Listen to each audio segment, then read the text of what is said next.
To support this podcast, go to positivesarcasm.com/donate. Any amount is appreciated. Once again, positivesarcasm.com/donate. Thank you and enjoy the program.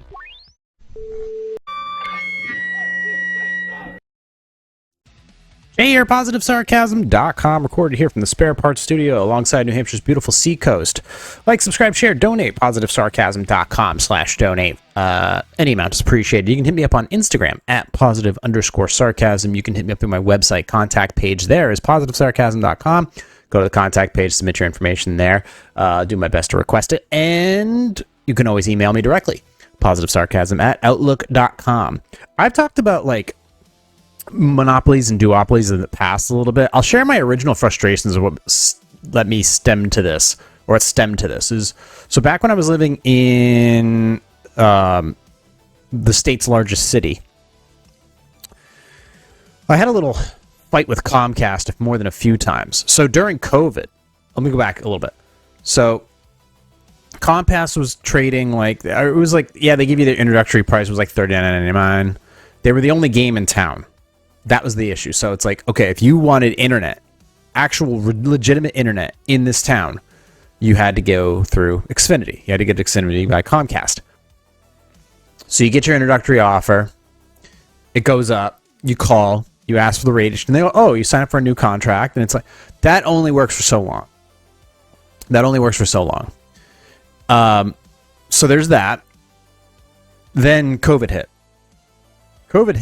Obviously, I was working from home at the time, and the problem was that our internet, the way it was, so the line that went to the house, whenever it would swing, I would lose connection. So it'd get windy, the cable was no good, so it would get windy and I'd lose connection.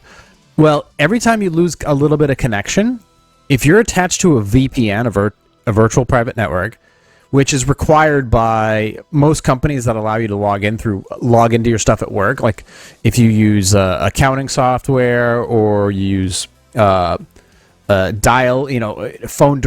tree software or anything like that, which I did, phone queue software, anything like that to tunnel into your network, you need some type of virtual secure network. Well, if you have a wavy line, it shuts your connection off or delays your connection, and it will kick you out of the server. It'll either pause your server or kick you out of the server. Now, if you were in the middle of like a phone call or in the middle of a transaction, it would boot you out of that too. So I would call. And the problem is it was 2020. So I would call Comcast and be like, hey, this needs to be fixed. Like now, I'm designated work from home. I'm working with doctors and nurses and patients, and my internet connection goes out every 2 seconds with a little bit of wind. This is your equipment. You need to solve this. No, we can't come out. Why? COVID restricts us from coming out. COVID. So COVID's outside. So we got into this whole discussion here like, listen, I don't give a shit. Like this is my job. So if I get fired because nurses and everything like that, I can't talk to them because I get booted from the system every 10 minutes, every 2 seconds sometimes. Can't log back in. And you guys don't come and fix it. That's not on me. That's on you. You need to come and fix this. So dealing with these restrictions and all that, and I didn't have any other options back at that day. There was nothing. I had to deal with this company, with their equipment and their guidelines and their pricing. So finally they came out, it was probably several months. They finally came out and fixed it. And their customer service was garbage, especially on the service side, with working with billing and things like that. And it wasn't good. And then their prices started to go up. And thankfully the situation ended up going as I didn't have to use them for a while. And then I got back on them. But they were jacking their prices up to $60 a month. And it's like especially back then when I was counting I still count every dime, but back then when I was counting my dimes even more, I had to consider that. And it's like, well, I'm screwed. This is the only game in town. There's no two ways about it. Then I moved down here. And for about 8 months, I didn't have to deal with internet because it was part of the package. So I just had internet, and that was that. So I didn't have to call anybody, I didn't have to do anything. Perfect. Great. And then I moved again, and I had to go back on my own plan. So I got an introductory plan. It was fine. It's nothing special. And coaxial internet downloads are always more than uploads. Uploads are slower on coaxial cable line than they are on like fiber. But I didn't have access to fiber. So I had it. Moved down here. Got Comcast set up, or Xfinity set up. And literally after, I think, a month of being here, my bill went up. Crazy amount. Like, we're talking close to $100. And I'm like, this is silly. Like, I don't have gigabit internet. I don't need that. I literally could use, at the most, like 150 download. 150 download, 50 upload. Like that, I don't need much. I'm not a Twitch streamer. I'm not a streamer at all. And then I'm like, wait a minute. So I went outside of the house and I looked at the boxes and I went, that's a consolidated box. That's fiber. So I went on fiber line and I checked, and I checked. I'm like, oh, this is what it's like to have options now. Because they double checked. And we're talking a quarter of the price. Quarter of the price for super high-speed internet with with matching upload. 300 up, 300 down. It's like 330 up, download, 340 upload, something like that. I'm like, this is great. Ditch Comcast. They asked me all kinds of questions when they were disconnecting. It's like, oh, how much? We could probably do this. And I'm like, dude, you cannot match what I'm getting. You cannot.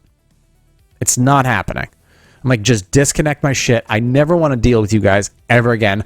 I never fucking liked you. The only reason I had to deal with you is because you had a monopoly on the location. And this has happened in places like major cities where they would have like a duopoly. They'd talk with other companies and be like, all right, you're going to handle this area. We're going to handle this area. As long as you stay out of our territory here, like mobs. Like, you take East Harlem, I'm gonna take Northern regular Harlem. It was like that. It was a monopoly or a duopoly, where a small amount of companies control the the region, which means they can keep the prices high because they have connections with politicians, town officials, and they control the lines, everything. So no competition can get in because you need permits, and city officials owe the permits, and they're all paid off and whatever. So you can't get competition, which will lower the rates. So they owned that. Thankfully, down here, though, I had the option to escape it, and it's great. It's a great. I mean, I got a way better product for way less money, so that's a no-brainer. So I reported on that. I bitched many times about Comcast, and if you don't have to have them, please do not. Now, after that, I also discussed something about, because I follow class action lawsuits, and that takes a lot for these things to surface, but ultimately it gets to the point where somebody, like some legal group, is willing to take this on. And back in, it was only a few years ago. So the Dairy Farmers of America and select milk producers, this was all about dairy. They agreed to pay a combined $34 million to settle a class action lawsuit alleging they can, and this is how it always works. They pay a fine, they admit no wrongdoing, and they go back to what they were doing. Conspired to fix milk prices in Texas, New Mexico, Arizona, Oklahoma, and Kansas since 2015. A lawsuit filed by dairy farmers claimed the cooperatives suppressed prices paid to producers, harming farm profitability and amid rising feed costs. The settlement, which requires judicial approval, does not include an admission of wrongdoing, but mandates increased transparency in milk pricing within 18 months. Earlier, a broader $52 million settlement was reached in 2016 over a nationwide price-fixing scheme from 2003 to 2010 where the dairy industry allegedly killed over 500,000 young cows through a herd retirement program to reduce milk supply and inflate prices.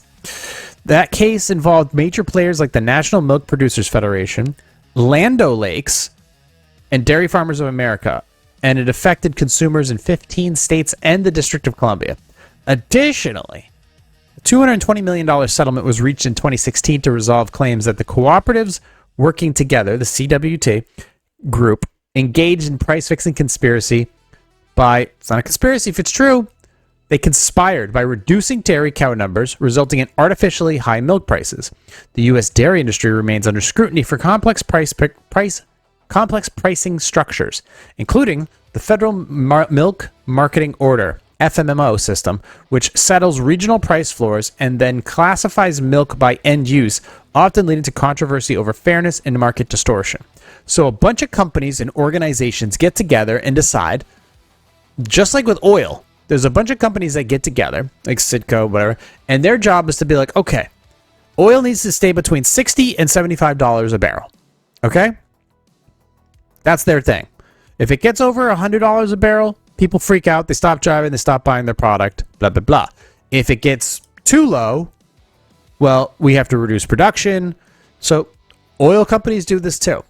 However, oil prices are a little more stable right now. They're become more stable. They've gone down significantly. So we're seeing like, you know, 250, 260, 270 a gallon, which is pretty nice. Obviously, if you're going to be paying for like, the problem is if you're paying for like mid-grade or premium, then it's like 70 cents more. So they do that too. So the duopoly, it's basically a mafia. It's just they have so much money. Look, they're paying $34 million, $52 million, $220 million. How much are they making a day? How much are they making a day, a week, a month, a year? And a lot of these companies are... Let's see, fewer notifications. Thank you. Oops. Yes. Sorry about that. Yes. Okay. Sorry, new computer. Same. Well, the new computer. I'm working out a couple kinks here, getting rid of some notifications. Let me get a standpoint here. So, dairy prices, they control them. They inflated the numbers. They got caught. They paid $250, $270, $300 million between all these organizations. And now there's more transparency, which means that prices on dairy have to stay lower because people are watching. Government entities are watching. Because at the end of the day, if you do piss off a government entity, they're going to come in and they're going to basically wreck the place. That's what government entities do. When they get involved, their lawyers come in, their agents come in, their politicians come in. The politicians want to save face and look good for re-election cycles. They come in and they bulldoze your hopes and dreams. So they know to either pay out the politicians or not piss them off. So now there's more transparency in dairy products. And right now, poultry products have gone down a lot now as well, but that was due to killing off the healthy animals, which was a fucking stupid idea to begin with. But now egg prices are ridiculously low. We're talking like, I saw 99 cents for a dozen eggs the other day. And I've talked about egg prices.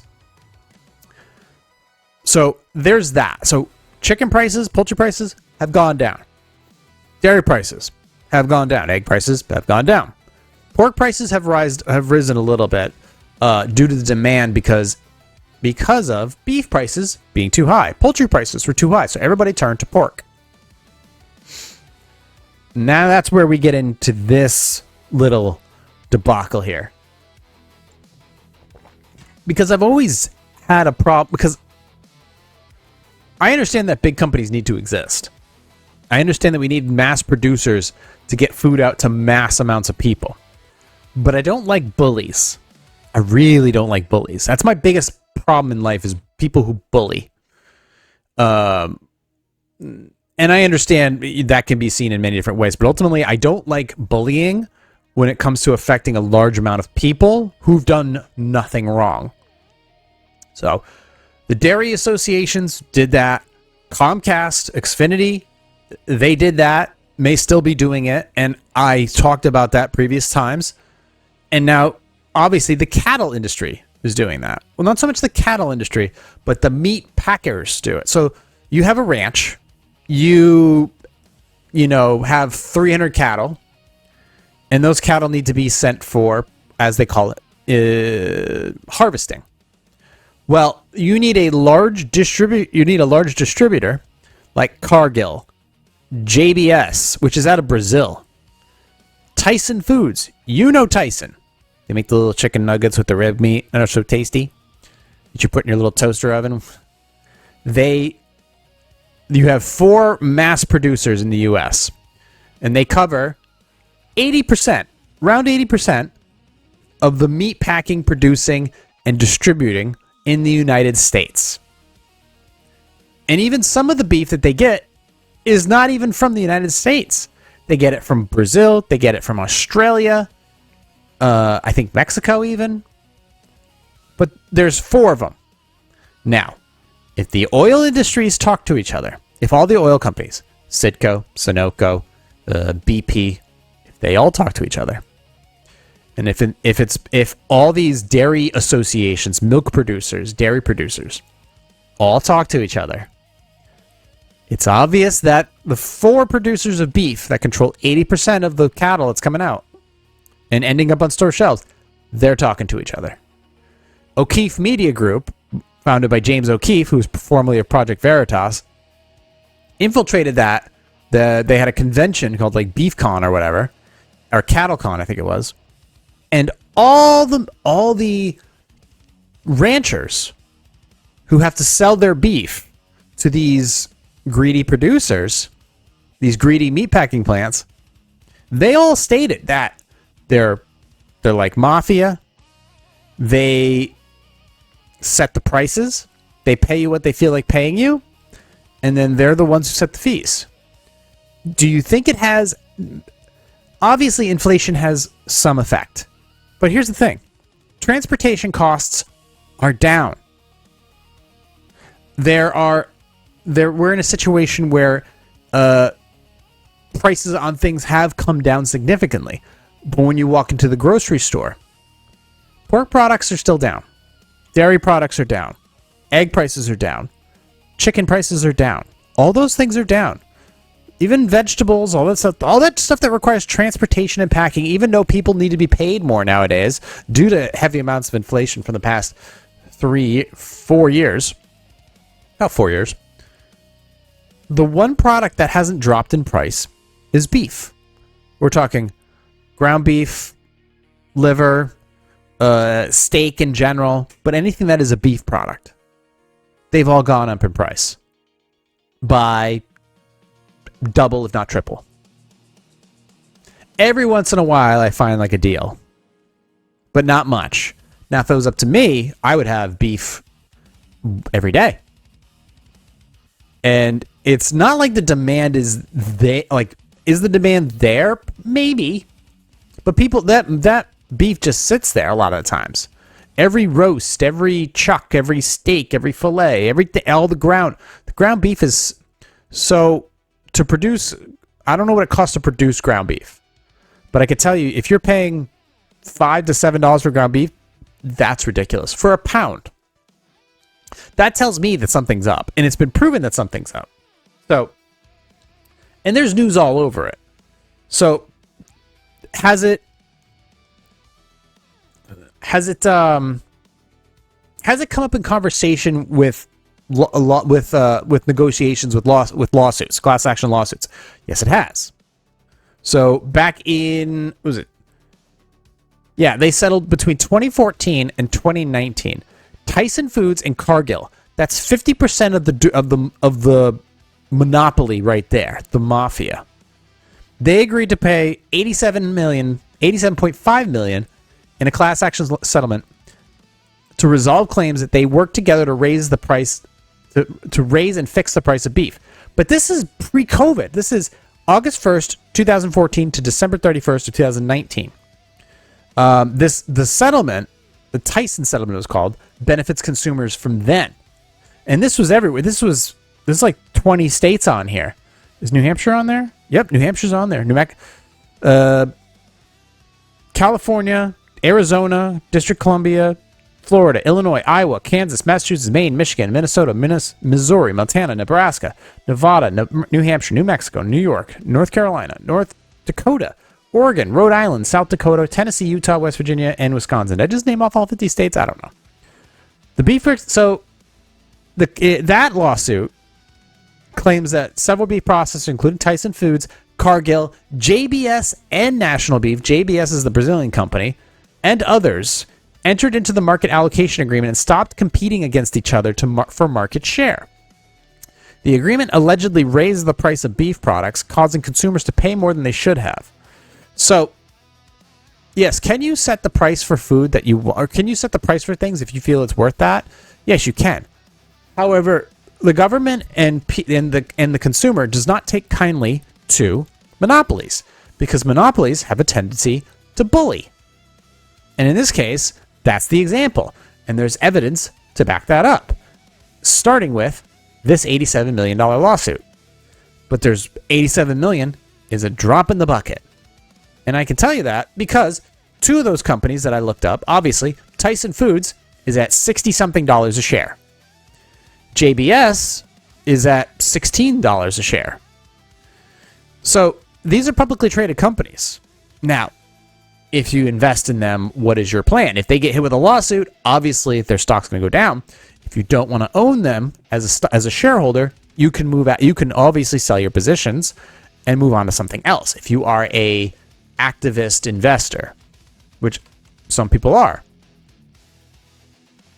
But there's more on this story because they did such a fucking terrible job at price fixing. They even pissed off McDonald's.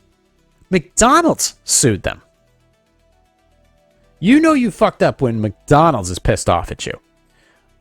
There was actually some... Let's see. Yeah, let me look that up really quick. So, how did McDonald's get so pissed off? McDonald's sues beef suppliers, alleging price fixing. This was September 2nd, 2025. It's from AP News. For colluding... So... they have some beef. The fast food giant sues the Big Four, Tyson, JBS, Cargill, National Beef Packing Company, and their subsidiaries, alleging a price-fixing scheme for beef specifically. In a federal complaint filed Friday in New York, McDonald's has accused the companies of anti-competitive measures, such as collectively limiting the supply to boost prices and charge illegally inflated amounts. This is more recent. This was updated October 8th, 2024. The collusion caused the beef product market to become a monopoly in which the direct purchasers were forced to buy at prices dictated by the meat packers. McDonald's suits reads. Now, if you think the meat packing industry has lawyers, you clearly haven't fucked with McDonald's. McDonald's, that's a legal team that knows their shit. And you know what?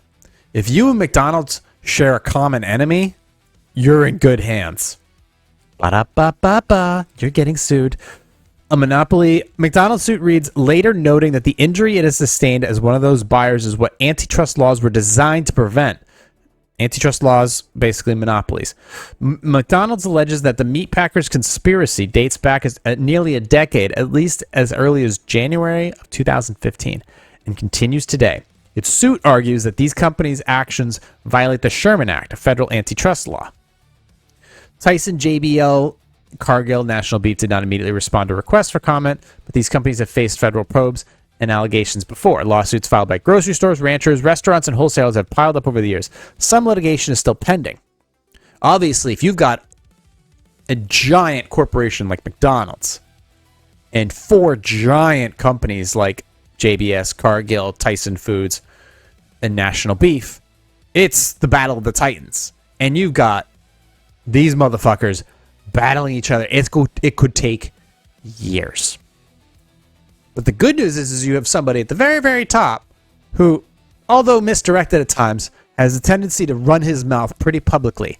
And if he says something's fishy with the beef, that's going to turn heads. Lawsuits filed by grocers. For example, in 2022, JBS agreed to pay $52.5 million in similar beef fixing act lawsuits. Tyson agreed to pay $221 million back in 2021. after facing class action claims that they allegedly purposely inflated chicken prices. Get rid of that. Such settlements did not include admissions of wrongdoing. Obvi. No contest. However, meat processors have previously maintained that larger supply and demand factors out of their control have not anti-competitive behavior have caused prices to go up. Meat processing plants were occasionally closed during the height of COVID-19 pandemic, for example, and the industry has faced labor shortages that were worsened by the pandemic. Still, the profit margin that they put out, they claim, happens all the time. When a crisis happens, they jack their prices up, and they say it's due to the crisis. It's due to inflation. They blame everything other than the fact that this crisis is happening. We can triple or quadruple our prices, and then we'll bring them down maybe 25% and say prices are still high due to supply chain shortages, labor shortages, transportation costs, who knows what else, antibiotics, whatever. But they still don't lower the prices, and they leave them there because this is the new norm now. Lawsuits like this, lawsuits like the one McDonald's point to increased profit margins during the alleged time of conspiracy and argue that overall concentration of the market helps facilitate collusion. Conspiracies, quote, are easier to organize and sustain when only a few firms control a large share of the market, McDonald's suit reads. Data from recent years has showed that Tyson, Cargill, and I'll keep saying their names because they are the big four. Tyson, JBS, Cargill, National Beef control more than 80% of the U.S. beef market. McDonald's is seeking trial by jury. The Chicago-based chain, which did not immediately respond to a request for further comment, has more than 39,000 locations across blah, blah, blah. Okay, so you're dealing with a major player here who you've pissed off. So there's that stage to set. So you have price fixing conspiracy, multiple lawsuits that have already been paid out. There's patterns with these industries before, such as milks, such as chicken. You have an outside company, JBS, which is one of the big four, which is treated like which is more like a mafia. And I'm going to talk about. I'll finish with the comments from O'Keefe Media, who did some undercover stuff. And what's crazy is like I said, a lot of the beef isn't even American. I mean, we have our American ranchers, but a lot of the beef isn't American. Now, the undercover in Nashville. So James O'Keefe, like I said, he runs O'Keefe Media Group and formerly of Project Veritas. They went to CattleCon 2026 in Nashville, Tennessee, where ranchers and industry insiders exposed how the big four, Tyson, JBS, Cargill, and National Beef, dominate the U.S. beef market. The hidden camera footage reveals an industry. You can go to O'KeefeMediaGroup.com and you can look up beef monopoly. But I'll give it to you. I'll give you the basics of it. Reveals an industry so consolidated that there's barely any real competition. Prices are manipulated, small producers are squeezed out, and foreign influences are potentially driving up costs for American consumers. They control 80% of beef processing, a stranglehold built through decades of mergers that eliminated dozens of small players. Ranchers described a system, they just bought up all the small companies and now they own everything. The quotes are that the big four are buying up all the companies in the United States so they don't have competition.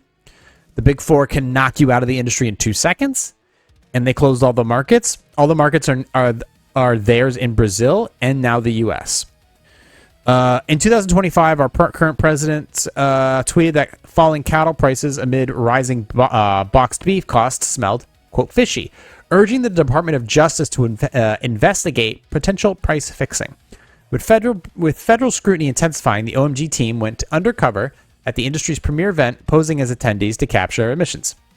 They navigated through convention floor with hidden cameras, and the OMG team ranchers consultants with the vendors directly. So these are the people who actually, they manage the cattle. Like, they feed the cattle. They move the cattle here or there. They are the ones who take care of the beef. Okay? They are the factory farmers, the free-range farmers. They are the actual farmers. They're the ranchers. They are the blood and sweat. They are the ones who have basically no choice but to sell to the big four. No choice. Otherwise, They're otherwise their life they can't make money. They can't keep their farm. They can't keep their ranch. They have to sell to these guys. They have no choice. They engage. They say they don't talk to each other. Okay, so the Big Four say that they don't talk to each other, but you know that they do. Because if one decides to go rogue, then the other one has to go in there. You know, obviously, we're going to drop our prices. We're going to be transparent. It's like, great. Now the other ones have to follow suit. The investigation follows early reports of market manipulation, including antitrust lawsuits filed against the major meat packers. JBS, the Brazilian company repeatedly accused of coordinating with competitors, has paid more than $160 million to settle claims while denying any wrongdoing, even as McDonald's joined lawsuits alleging long-running supply conspiracy, which I think that lawsuit is still ongoing. So now you have McDonald's against you and possibly the federal government. Hopefully they are not bought out. The Big Four processing plants can send shockwaves through an entire industry. Ranchers also spoke about losing leverage in market dominated by a handful of companies. There's basically 4 companies, as I said, and they pretty much control the market. You know, the Batista family is pretty much the Brazilian Mafia. That's one way to put it. Like I said, they are. These findings raise questions about who truly sets beef prices in America. At retail costs climb, with many producers report shrinking margins, reporting concerns about the industry consolidation and need for greater transparency. So,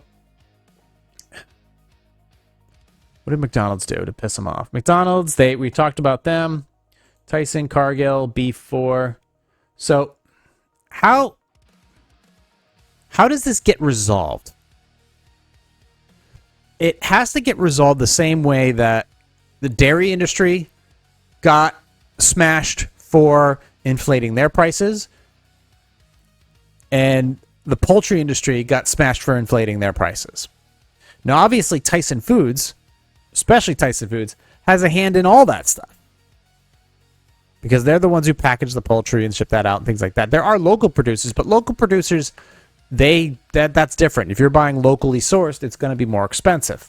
Might be better, might be healthier. Quite the conundrum. There tends to be an issue here, though, because you have 4 major brands, and one of them is working outside the United States, which means the laws don't necessarily apply to them.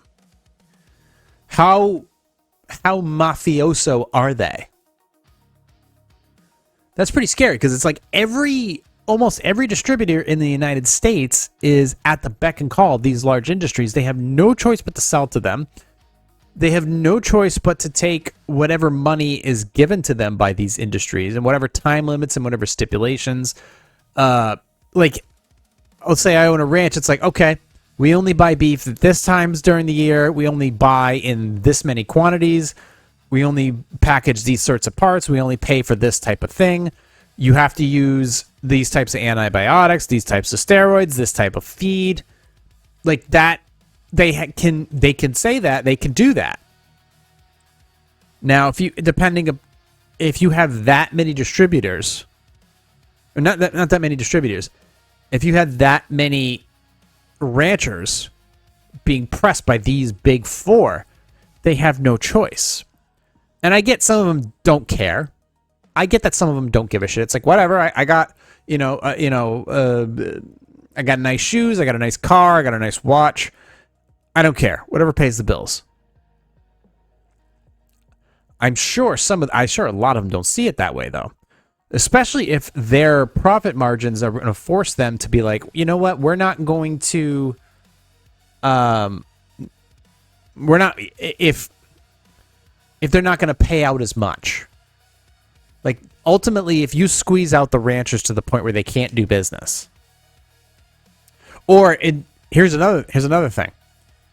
If all the meat packing plants, if all the meat producers, all the meat distributors start buying up all the ranchers, which, I mean, in the private equity firm market, very doable, because the private equity firms, not only they started buying up like houses, individual houses, and keeping them on their books.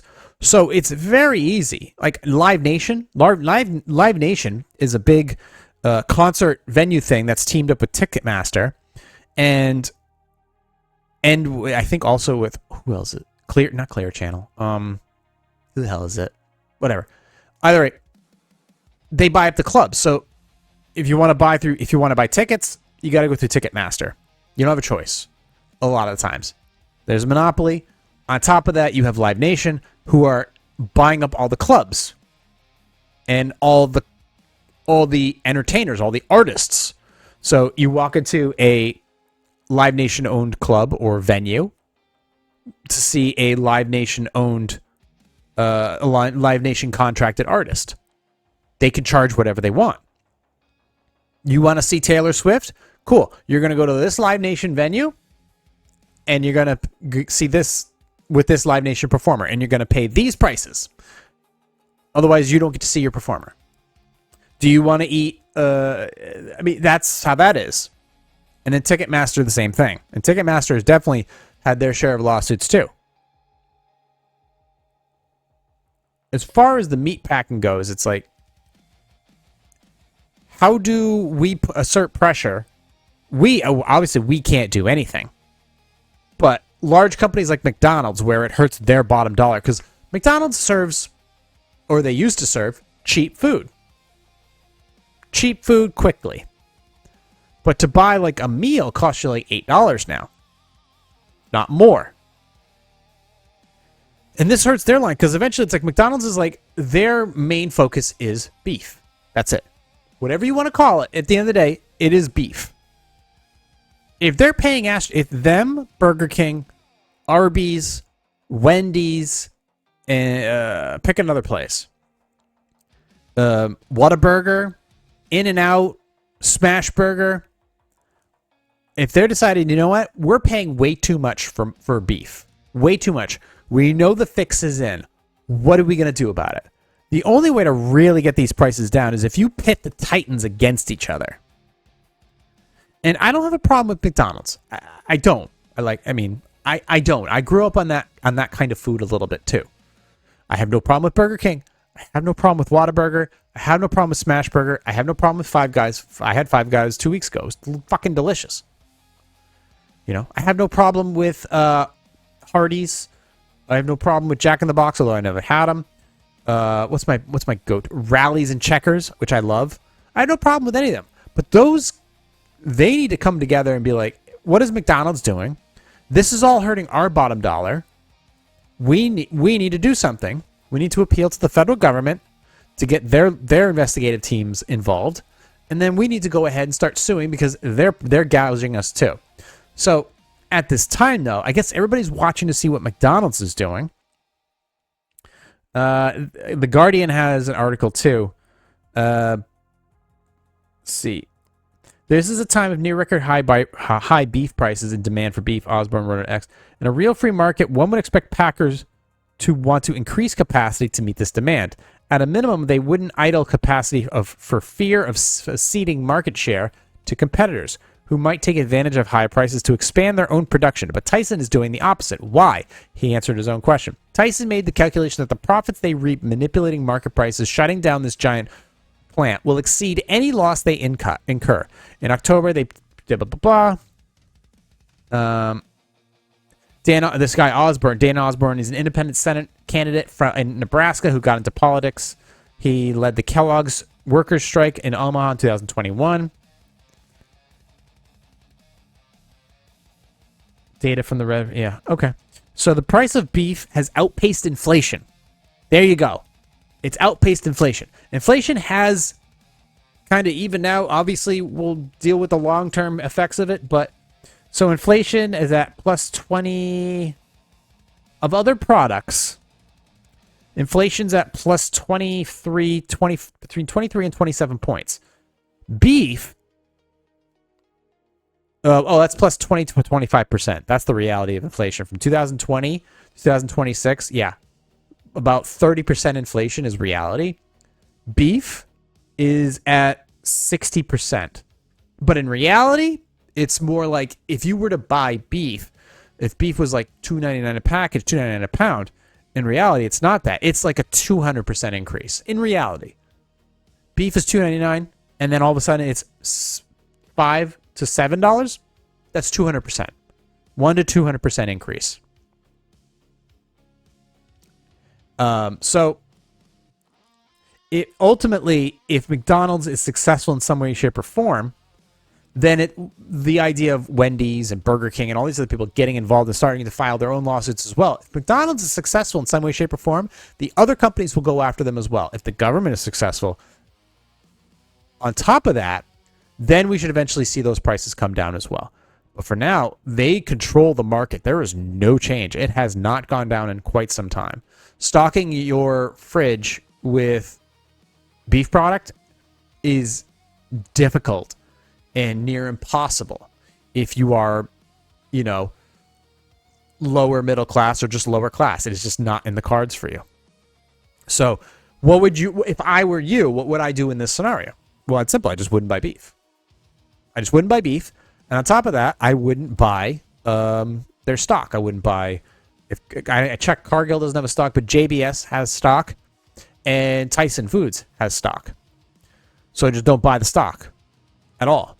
Like if large corporations or large equity firms, like Bill Goldman or whatever, all those large hedge fund guys, you know what they could do? They could just start shorting beef stock. Just start shorting the shit out of it. Drive their prices down. Make them suffer. Because if you're a publicly traded company, losing 20 to 30% of your market value is going to hurt. And you could do that. You have every right. Be like, we don't like the stock, and just sell or short it. You could short any stock you want. Now, shorting can be dangerous, but ultimately, yeah, you can smash a company to pieces. So there's a lot of ways that this can be handled, but it's going to take major players. Like I've said before, this is not in your control. This requires organizations with much larger punching power and much larger legal teams to solve this problem. And ultimately, the fast food industry is the one industry that, say what you want about them, has the legal team that you would need. The well-seasoned legal team that knows how to deal with motherfuckers like this. So that is where I think ultimately this needs to go, is where the government and the fast food industry, the large industries, need to team up and start smoking these fools, because we can't do it. Ultimately, if you can't afford to buy beef, you just don't buy beef. You just don't buy beef. You'll have to stick with poultry, pork products, dairy products, eggs, fish, even fish. You can find some deals on fish every now and then. Because that is as far as, obviously those distributors have their hands in the seafood industry as well. But that's, like I said, fish is a different animal. It actually is a different animal, but talking about as far as produce goes, like that's a whole different breed, because there's frozen fish and then there's fresh fish. Fresh fish that's a different thing. That comes from local distributors. That gets to the plant. That's different. That requires local cooperation. But ultimately, if you're going to stick to chicken, fish, eggs, pork, if pork is still cheap enough, that will give you a healthy enough assortment of options.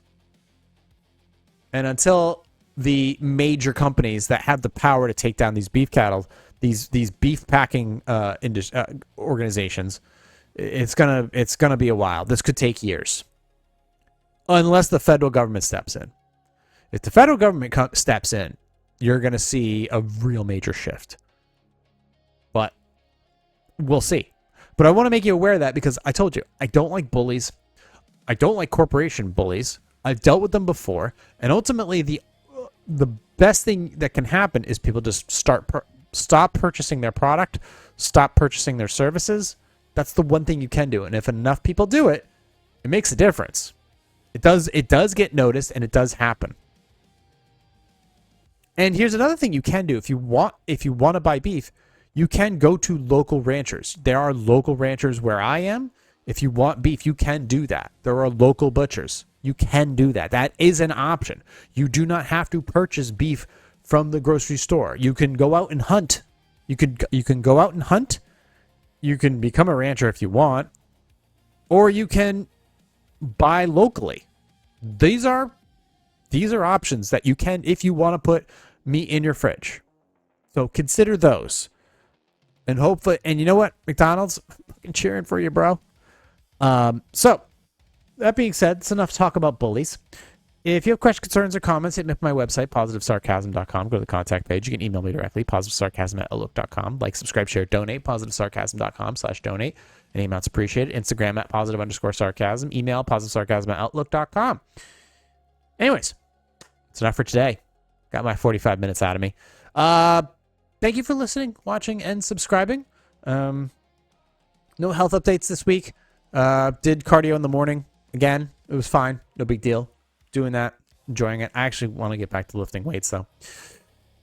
In the meantime, thank you for listening, watching, and subscribing, and I'll talk to you all next week. Recorded here on the Spare Parts Studio, the dimly lit Spare Parts Studio. I got to work on that. Alongside New Hampshire's beautiful seacoast, for entertainment purposes only. This has been a Positive Sarcasm presentation.